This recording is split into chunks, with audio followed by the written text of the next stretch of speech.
तो बच्चों, जो आज हमारी वीडियो है कार्बन और उसके यौगिक चैप्टर से है जो आज हमारा वर्कशीट है वो वर्कशीट नंबर 38 है, कार्बन और उसके यौगिक चैप्टर से। हमने इससे पहले वाली जो वर्कशीट थी उसमें डिस्कस किया था कि कार्बन की विशेषताएं क्या क्या हैं, कार्बन के जो बंध बनते हैं सहसंयोजन बंध, उनकी प्रैक्टिसेस हमने इसके अंदर की थी। अब उसी को हम आगे स्टार्ट करते हैं, एडवांस्ड के अंदर स्टार्ट करते हैं कि जो मेरा कार्बन है उसके अपरूप क्या हैं। जो ये वर्ड आपका अपरूप यहाँ पर लिखा गया है, अपरूप का मतलब क्या है आपका हिंदी में और इंग्लिश में से बोलेंगे एलोट्रोपी। तो मैं ये शब्द समझाने की कोशिश कर रही हूँ। पहले रूप इसमें दिखाई दे रहा है, मतलब जिसके रूप अलग अलग होंगे और आंतरिक रूप से वो समान होता है, मतलब रासायनिक रूप से वो समान होगा और भौतिक गुणधर्म उसके अलग अलग होंगे। दिखाई बेशक अलग अलग दे रहा है लेकिन जो अंदर उसके आंतरिक चीज़ों से जो बना है वो मेरा समान है, तो वो क्या कहलाता है, अपरूप कहलाता है। इसकी डेफिनेशन देख लेते हैं। किसी एक तत्व के विभिन्न रूप होते हैं जिनके भौतिक गुणधर्म अत्यंत भिन्न होते हैं जबकि उनके रासायनिक गुणधर्म एक समान होते हैं। मतलब भौतिक रूप से अलग अलग दिखाई देते हैं लेकिन होते वो एक ही चीज़ से बने हुए हैं, रासायनिक रूप से वो एक जैसे ही होते हैं। तो जो कार्बन है वो 3 रूप में पाया जाता है, पहला हीरा, दूसरा ग्रेफाइट और तीसरा बकमिंस्टर फुल्लेन। बकमिंस्टर फुल्लेन के बारे में अभी बहुत ज़्यादा स्टडीज़ नहीं की गई हैं, इसीलिए हम अपने इन दो को मेन आधार मानते हैं और इन्हीं का अंतर हम इसके अंदर पढ़ेंगे। चलिए हम स्टार्ट करते हैं। जो कार्बन है वो अलग अलग रूपों में पाया जाता है, वो हमने देख लिया जो अलग अलग रूप से दिखाई देते हैं। अब हम देखेंगे ग्रेफाइट और डायमंड में अंतर क्या क्या है।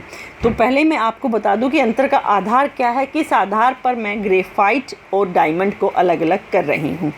पहला मेरा आधार है उनकी संरचना, मतलब डायग्राम भी हमारे लिए उतना ही इम्पोर्टेंट है, किस तरह से बनाए गए हैं, किस तरह की उनकी संरचना है वो हम इसके अंदर पढ़ेंगे। फिर है आपधन, जो बॉन्ड बनाया गया है वो किस तरह से, एक कार्बन का परमाणु कितने आगे परमाणु से जुड़ा हुआ है, डबल बॉन्ड है, सिंगल बॉन्ड है, वो हम इसके अंदर पढ़ेंगे। थर्ड है मेरा रूप, कैसा दिखाई देता है, चमकीला है या डल कलर का है या चिकना है या खुरदरा है, वो सारे के सारे हम इसके रूप इसके अंदर पढ़ेंगे। नेक्स्ट है चालकता, विद्युत की चालकता को हम यहाँ पर चेक करेंगे कि जो कार्बन के अलग अलग अपरूप हैं वो विद्युत के सुचालक हैं या विद्युत के चालक हैं। और नेक्स्ट पॉइंट है उपयोगिता, क्या क्या उनके उपयोग हैं, इस्तेमाल हैं, कहाँ कहाँ इस्तेमाल इनको हम कर सकते हैं। इन हमारे 5 आधारों पर हम इसको पढ़ेंगे, इसके अंतर को। पहले मैं ग्रेफाइट के समझाती हूँ आपको और फिर डायमंड के समझाती हूँ। ग्रेफाइट को समझाने से पहले मुझे इसका स्ट्रक्चर समझाना होगा कि जो इसका स्ट्रक्चर है वो क्या है। देखिए बेटा, ये मान लेती हूँ मैं ग्रेफाइट का एक कार्बन का एक परमाणु है। ये परमाणु कितनों से जुड़ा हुआ है, पहले तो हम ये पॉइंट क्लियर करेंगे और फिर किस तरह का आकार। चलिए पहला पॉइंट हम देखते हैं कि ये वाला एक परमाणु में जुड़े हुए को स्काई ब्लू कलर से करूँगी, इससे जुड़ा है, इससे जुड़ा है 2। तीसरा जो ये डॉट डॉट डॉट डॉट करके इसने इससे जुड़ा हुआ है। तो जो एक परमाणु था मेरा नंबर 1 वाला, ये कितनों से जुड़ा, 1, 2 और 3 से जुड़ा हुआ है। तो एक परमाणु 3 से जुड़ा हुआ है। याद रखिए, जब एक परमाणु 3 से जुड़ा हुआ होता है तो चौथा परमाणु तो उसका खाली रह गया, क्योंकि कार्बन की तो संयोजकता 4 थी, बाहर वाले शेल में 4 हैं, इसे 4 की आवश्यकता है लेकिन ये जुड़ा हुआ है 3 से। तो एक अभी भी मेरा खाली फ्री है जो घूम रहा है, जो चालकता को अलाउड करता है। चलिए हम ये समझ में आ गया कि मेरा कार्बन कितनों से जुड़ा हुआ है। फिर हम इसका स्ट्रक्चर देखते हैं, संरचना किस तरह की संरचना है। ये देखिए 1, 2, 3, 4, 5, 6, ये जो रिंग बनी मेरी 6 की रिंग बनी है, तो इसीलिए इसका जो तल है वो षटकोणीय तल है। पहला पॉइंट, इसके जो सिरे हैं बड़े ही व्यवस्थित तरीके से हैं, आप देख सकते हैं कितने अच्छे से इनको षटकोण में इनको बनाया गया है, हेक्सागन की शेप इसकी आई है। दूसरी चीज़ ध्यान दीजिए आप यहाँ पर, कार्बन का प्रत्येक परमाणु का आपधन कार्बन के 3 अन्य परमाणुओं के साथ होता है और इसीलिए इसे इनमें से एक जो होगा वो द्विआबंध होता है, एक फ्री हो जाए, क्योंकि 4 इसे पूरे तो करने थे, तो जो 4 पूरे करने हैं उसके लिए एक द्विआबंध किया और एक इलेक्ट्रॉन मेरा अभी भी फ्री है रोटेट करने के लिए। तीसरा देखिए, चिकना और फिसलनशील है। क्यों फिसल जाता है, ये जो आपकी एक लेयर है और एक लेयर ये है, ये आपस में थोड़ा सा दाब डालने पर फिसल जाती हैं, एक लेयर। क्यों? क्योंकि बीच में डॉट डॉट डॉट करके जो बल लगाया गया है वो बल है मेरा वैन डर वाल फोर्स। बड़ा ही कमज़ोर वीक वैन डर वाल फोर्स होती है। जैसे ही इन पर दाब डाली जाती है ये आपस में फिसल जाती हैं, एक लेयर दूसरी लेयर के ऊपर आ जाती है और फिसल जाती है आपकी, इसीलिए हमारा ये पॉइंट है। नेक्स्ट पॉइंट है चालकता। अब मैंने बोला कि एक जो इलेक्ट्रॉन कार्बन है वो 3 के साथ जुड़ा हुआ है, एक कार्बन इसके अंदर अभी कहीं ना कहीं फ्री रोटेट करता है, इसीलिए क्या हो जाता है आपका कि मुक्त इलेक्ट्रॉन होने के कारण जहाँ इलेक्ट्रॉन मुक्त हो जाता है वहाँ सुचालकता होगी ही होगी, विद्युत सुचालकता इसके अंदर होती है। उदाहरण कहाँ मतलब इसको कहाँ उपयोग कर सकते हैं? पहला उपयोग है इसका स्नेहक होता है ग्रीसिंग के अंदर, ल्यूब्रिकेशन के लिए जहाँ इस्तेमाल किया जाता है, क्योंकि ये चिकना होता है, चिकनाहट लाता है, इसीलिए इसको स्नेहिल के रूप में ग्रीसिंग के लिए इसका इस्तेमाल किया जाता है। पेंसिल के लेड में इसका इस्तेमाल करते हैं, सब बच्चे 5th तक पेंसिल इस्तेमाल करते हैं, बाद में भी ड्राइंग करने के लिए डायग्राम के लिए पेंसिल लेते हैं, तो वहाँ पर जो इसका लेड होता है वो किस चीज़ का बना हुआ होता है? ग्रेफाइट का। इसके अलावा इसकी ग्रेफाइट की रोड्स को विद्युत के सुचालकता के कारण इस्तेमाल किया जाता है जब हम इलेक्ट्रोलाइसिस करते हैं, तो वहाँ पर। चलिए ग्रेफाइट हमारा हो गया, अब हम हीरे की तरफ चलते हैं। हीरे का जो है डायग्राम पहले समझा दूं आपको। आप देखिए ये एक कार्बन है, 1 से जुड़ा है, 2 से जुड़ा है, 3 से और एक 4 से, मतलब एक कार्बन आपका 4 कार्बन से जुड़ा हुआ है। इसका मतलब इसका तो पूरा का पूरा ऑक्टेट भरा हुआ है और दृढ़ स्ट्रक्चर है इसका, क्योंकि कोई भी फ्री इलेक्ट्रॉन नहीं, तो इसीलिए विद्युत के सुचालक भी नहीं है। ये हमारा हीरा बड़ा चमकीला होता है। तो कुछ पॉइंट्स तो हम एक बार डायग्राम बना लेंगे तो ऑटोमेटिकली पॉइंट्स हम लिखते चले जाएंगे। पहला क्या है? त्रियामी, जो इसकी संरचना उसकी षटकोणीय थी, इसकी त्रियामी संरचना है, दृढ़ है, सख्त होता है ये हमारा हीरा। कार्बन का प्रत्येक परमाणु कार्बन के 4 परमाणुओं के साथ जुड़ा हुआ है, 4 परमाणुओं के साथ जुड़ा हुआ है, इसीलिए सिंगल बॉन्ड बनता है, द्विबंध नहीं बनता है इसके अंदर। और सबसे कठोर पदार्थ होता है, चमकीला होता है, यहाँ लिखा नहीं गया है, आप लिख सकते हैं कि चमकीला होता है, सबसे कठोर होता है। और कोई भी कार्बन फ्री नहीं है, चारों के चारों इंगेज्ड हैं, एक दूसरे से जुड़े हुए हैं, इसीलिए विद्युत की सुचालकता नहीं हो सकती, इसके अंदर विद्युत पास नहीं हो सकती। तो ये क्या होगा? हीरा विद्युत का कुचालक होगा। कहाँ इस्तेमाल करते हैं? आभूषण बनाने में इस्तेमाल करते हैं, ज्वेलरी में बहुत ही महंगा बनता है, ये डिमांड में है। दूसरा क्या है आपका? इतना हार्ड होता है कि शीशे काटने के लिए, पहाड़ों को ड्रिल करने के लिए इसकी नाइफ्स का इस्तेमाल किया जाता है। आँख की, दिल की सर्जरी के लिए भी हमारे जो सर्जिकल इक्विपमेंट्स हैं वो हीरे के बनाए जाते हैं, क्योंकि वो बहुत शार्प होता है। ये काटने में जहाँ जितना प्रीशियस होता है, मतलब जहाँ जितना हमें काटना है उतना ही ये काटता है, इसीलिए इस तरह के उपकरण का हम जो क्रिटिकल सर्जरी से उसमें बहुत यूज करते हैं। पहाड़ों में जो ड्रिलिंग मशीन होती हैं उसके आगे भी हीरे की नोक लगा देते हैं, क्योंकि ये ड्रिल तक कर देता है पहाड़ को। शीशा काटने में भी इसका इस्तेमाल किया जाता है। अब हमारे हीरे का डायग्राम हमने देख लिया, ग्रेफाइट का देख लिया, अंतर देख लिया। अब आते हैं बकमिंस्टर फुल्लेन की संरचना। क्या याद आ रहा है ये देख के? फुटबॉल याद आ रही है आपको ये देख के। और अगर मैं इसमें कलर भी भर दूंगी तो फुटबॉल जैसा लगेगा। अगर आप देखेंगे तो आपके फुटबॉल में 2 कलर्स का कम्बिनेशन होता है, सेम इसके अंदर भी ऐसे ही है। C60 बकमिंस्टर फुल्लेन था। ये बकमिंस्टर फुल्लेन जो है आपका साइंटिस्ट का नाम है, इसी ने इसकी पहचान की थी। फुटबॉल की तरह इसे व्यवस्थित किया था। अमेरिका के एक आर्किटेक्चर थे बकमिंस्टर फुल्लर, उन्होंने ही इसको बनाया और इसीलिए उनका नाम इसको फुल्लेरिन दिया गया था, बकमिंस्टर फुल्लेरिन। इसका अभी तक बहुत ज़्यादा इस्तेमाल हमारे कोर्स में नहीं आया, तो हम इसीलिए सिर्फ इसका फॉर्मूला और इसका स्ट्रक्चर देखते हैं। अब आप देखिए एक और पॉइंट है आपका, हीरा जो होता है, एक तो नेचुरली हीरा पाया जाता है जब कोयला उच्च दाब पे होता है और उच्च तापमान पर हीरे में परिवर्तित हो जाता है जो कोयला होता है। अब उसी चीज़ को हमने संश्लेषित किया है, मतलब सिंथेसिस किया है, हमने बनाए हैं कृत्रिम हीरे जो बनाए हैं।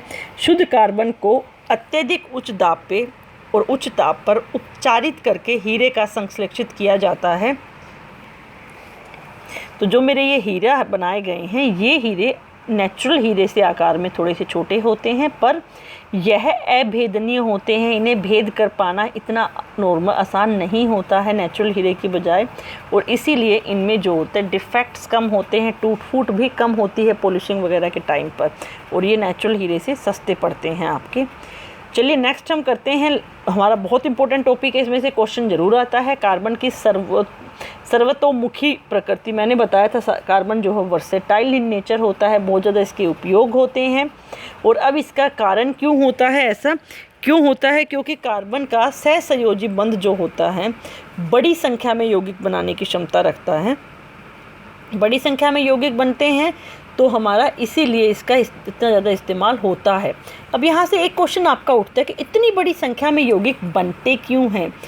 बनने का सबसे पहला रीज़न है श्रृंखलन, कैटिनेशन हम इसे बोलते हैं। मतलब कार्बन पड़ा पड़ा खुद ब खुद अपने अणुओं से जुड़ता है और लंबी चेन बना देता है, जिसे श्रृंखलन बोला जाता है, लंबी श्रृंखला बनाता है, इसे श्रृंखलन बोलते हैं। सेल्फ श्रृंखलन होता है इसके अंदर, मतलब स्व श्रृंखलन, खुद ब खुद अपने ही कार्बन से जुड़ता रहता है और लंबी लंबी चेन बनाता रहता है, जिसे हम श्रृंखलन बोलते हैं। सिलिकॉन हाइड्रोजन के साथ यौगिक बनाते हैं, जिसमें 7 से 8 परमाणुओं तक की श्रृंखला होती है।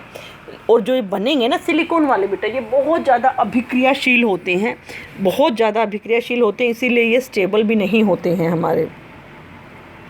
कार्बन जब बनते हैं, मतलब कार्बन खुद के ही कार्बन के परमाणुओं के साथ मिलकर आबंध बनाता है और लंबी श्रृंखला बनाती है, तो वो श्रृंखला ज़्यादा प्रबल होती है क्योंकि ये स्थायी होती है। 4 कार्बन के चारों ऑक्टेट अष्टांक पूरा हो जाता है और ये ज़्यादा अभिक्रियाशील भी नहीं होता है, इसीलिए ये स्थायी होती है।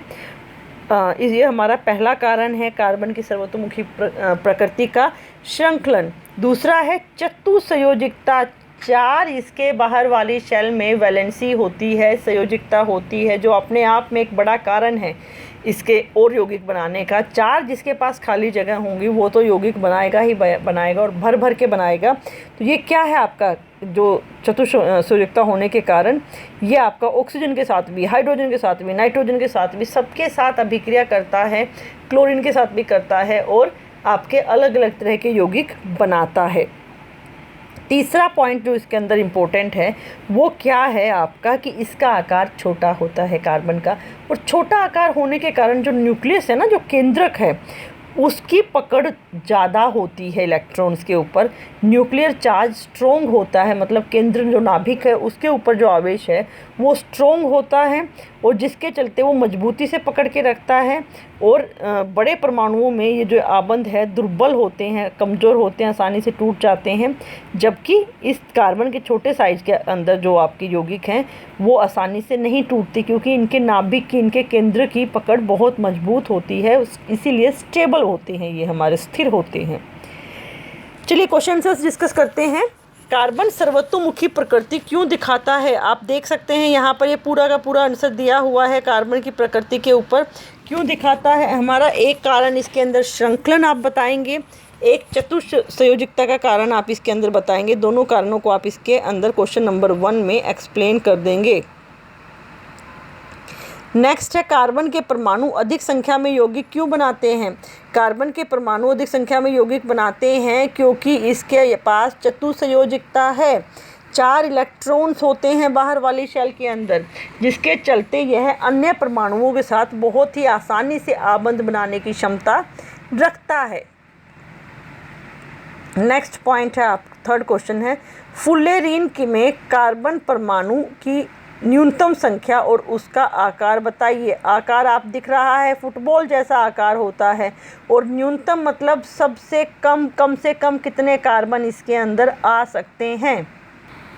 अब आप इसके जो दूसरा पार्ट है, मतलब कितने इसके अंदर न्यूनतम कार्बन हो सकते हैं, उसके लिए आप देखिए कि इसका स्ट्रक्चर कैसा है। ये पेंटागन आपको दिख रहा है, 5 इसके अंदर हैं पेंटागन, और एक आपको हेक्सागन का स्ट्रक्चर दिख रहा है, मतलब षटकोण का स्ट्रक्चर दिख रहा है। ये भी आपके क्वेश्चन पूछ सकते हैं कि पेंटागन और हेक्सागन इसके अंदर होते हैं। 60 से 80 इसकी रेंज होती है जनरली, मतलब न्यूनतम 60 और अधिकतम इसके अंदर 80 हमारे हो सकते हैं। आप देखिए ये आर्किटेक्ट ने बनाया था, इसीलिए 1 मार्क्स में इसका एक और क्वेश्चन बन सकता है। जियोडेसिक गुंबद जैसा ये आपका लगता है, इस तरह के गुंबद हमारे उधर बनाए जाते हैं। अब हम आते हैं नेक्स्ट क्वेश्चन की तरफ। एक बच्चा दोनों ओर से पेंसिल छील के बैटरी से कनेक्ट कर देता है, क्या उस परिपथ में विद्युत धारा प्रवाहित करेगी। कारण बताना है। जब वो बच्चा दोनों ओर से पेंसिल छील रहा है, मतलब क्या है, जो उसके बीच की ग्रेफाइट है वो ग्रेफाइट दोनों तरफ हो गई, सिक्का जो है दोनों तरफ दिखाई दे रहा है पेंसिल का। लेड जो है, अब लेड मैंने आपको बताया ग्रेफाइट का बना हुआ है, ग्रेफाइट विद्युत का सुचालक है, तो बिल्कुल ही होगा इसके अंदर विद्युत की सुचालकता होगी ही होगी। हमारे इस क्वेश्चन में आप इसको अंदर विद्युत की सुचालकता वाला पॉइंट एक्सप्लेन कर देंगे। आई होप आपको मेरी ये वीडियो अच्छी लगी होगी। Thank you.